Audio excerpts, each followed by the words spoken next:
नमस्कार दोस्तों, आशा करते हैं आप लोग बहुत अच्छे होंगे। और आज हम लोग इस बात को समझने जा रहे हैं कि परिसीमन आयोग क्या है, चुनाव आयोग क्या है और इन दोनों का क्या क्या काम है।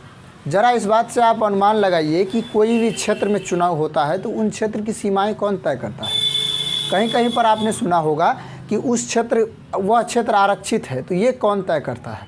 तो चलिए बेसिकली हम लोग इस बात को समझते हैं, फिर समझेंगे कि चुनाव आयोग अपना क्या क्या काम करता है और कैसे चुनाव की प्रक्रिया को संपन्न करता है। चलिए सबसे पहले समझते हैं परिसीमन आयोग को। देखिए, परिसीमन आयोग जो होता है यह किसी विशेष क्षेत्र के लिए गठन किया जाता है, जिसमें इसे मुख्य रूप से यह तय करना होता है कि इस क्षेत्र में कितने निर्वाचन क्षेत्र को बनाए जाएंगे, उनके सीमाएं क्या क्या होंगे, इनको तय करना परिसीमन आयोग का काम होता है।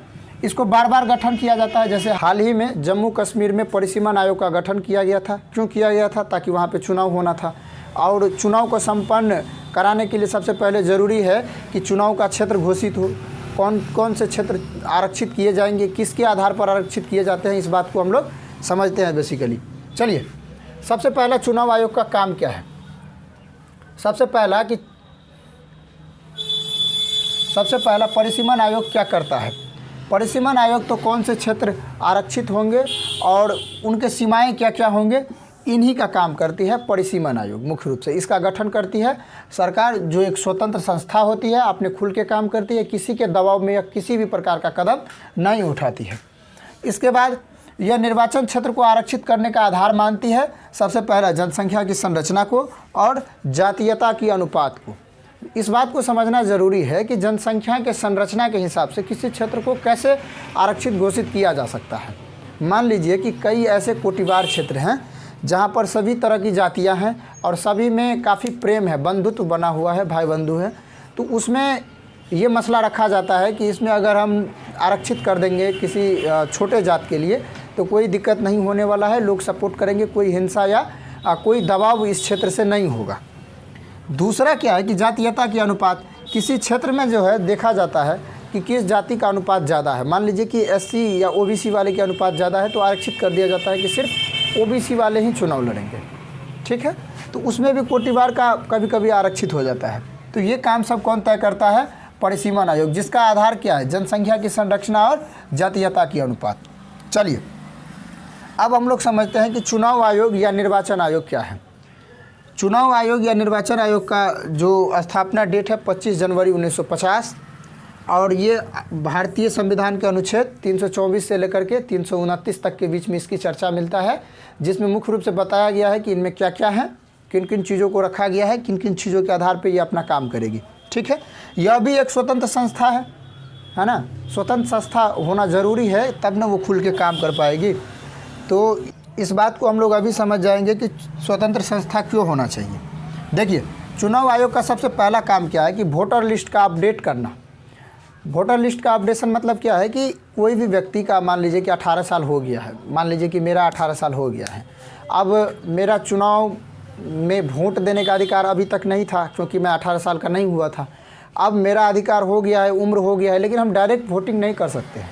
इसके लिए हमें क्या होता है, आवेदन देना होता है, उसमें नाम जुड़वाना होता है और फिर ये क्या करती है चुनाव आयोग, वोटर लिस्ट के द्वारा मतदाता पहचान पत्र वो जारी करती है। आप लोगों को याद होगा कि जब चुनाव होता है तो इतना बड़ा चिट्ठी जो है ना, छोटे से साइज़ में उजला वाला में, उसमें नाम, फ़ोटो वगैरह सब आ जाता है। तो ये कौन जारी करता है? चुनाव आयोग मुख्य रूप से, और इसका यही काम है। दूसरा काम क्या है कि यह चुनाव का समय और चुनाव का पूरा कार्यक्रम क्या होगा, कब से कब चुनाव होना है, कितनी चरण में होनी है, गिनती कब होगी, है ना। तो इन सब का तय कौन करता है? चुनाव आयोग करता है। ये भी इनके पास एक बहुत बड़ा पावर है, एक स्वतंत्र संस्था है, ये कोई भी फैसला ले सकता है। अगर ये चुनाव कराने का ताकत रखता है, यानी चुनाव स्टार्ट करने का, उसकी सीमा तय करने का, तो यह चुनाव रद्द करने का भी पावर रखती है, ठीक है। तो आपसे अगर पूछा जाए कि चुनाव आयोग क्या किसी चुनाव को स्थगित या रद्द कर सकती है, तो बिल्कुल कर सकती है, आप एकदम मार दीजिएगा ठीक, कोई दिक्कत नहीं है, ठीक है। तीसरा काम क्या करती है कि यह राजनीतिक दलों को मान्यता प्राप्त करती है, मान्यता देती है। ये कैसे कि मान लीजिए कि हमारा एक्टिविटी सोशल में बहुत ज़्यादा है और हम चाहते हैं कि हमारा एक पार्टी बने, तो हम क्या करेंगे, जब पार्टी बनाने की बात करेंगे तो मान्यता कौन देगा अंतिम में? चुनाव आयोग। अगर ये मान्यता नहीं देगा तो हम नहीं लड़ सकते हैं। उसका मतलब कोई चिन्ह क्या होगा हमारे चुनाव का, है ना। तो ये सब कौन देता है? चुनाव आयोग। इसके बाद EPIC मतदाता पहचान पत्र जारी करना, इसी का काम रहता है। तो ये सारी कार्य कौन करता है? चुनाव आयोग करता है। मुख्य रूप से हमको लगता है कि आप लोग सभी बातों को समझ गए होंगे।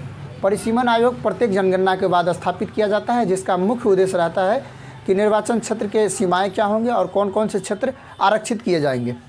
इनके 2 तरीके हैं आरक्षित करने के। सबसे पहले जनसंख्या की संरचना क्या है, वहाँ पर किन आधार पर किया जाना चाहिए। दूसरा, जातीयता की अनुपात क्या है, उसके अनुसार पर यह तय किया जाता है कि यह आरक्षित होंगे या नहीं होंगे। इसके बाद चुनाव आयोग या निर्वाचन आयोग दोनों एक ही है। इसका गठन 25 जनवरी 1950 को हुआ था।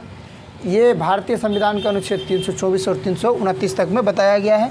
इसका मुख्य रूप से काम है वोटर लिस्ट का अपडेट करना और समय सीमा तय करना। इसके बाद चुनाव को स्थगित भी कर सकता है, रद्द भी कर सकता है और फिर राजनीतिक दलों का मान्यता भी दे सकता है ना। ये सारा काम किसका है? यही इसी का काम है। यानी किसी पार्टी का चुनाव चिन्ह होगा, क्या होगा, ये भी कौन देगा? चुनाव आयोग देगा। आशा करते हैं आप लोग सभी बातों को समझ गए होंगे और अभी तक चैनल को सब्सक्राइब नहीं किए हैं तो प्लीज़ सब्सक्राइब कर लीजिए। बहुत बहुत धन्यवाद, बहुत बहुत शुभकामनाएं।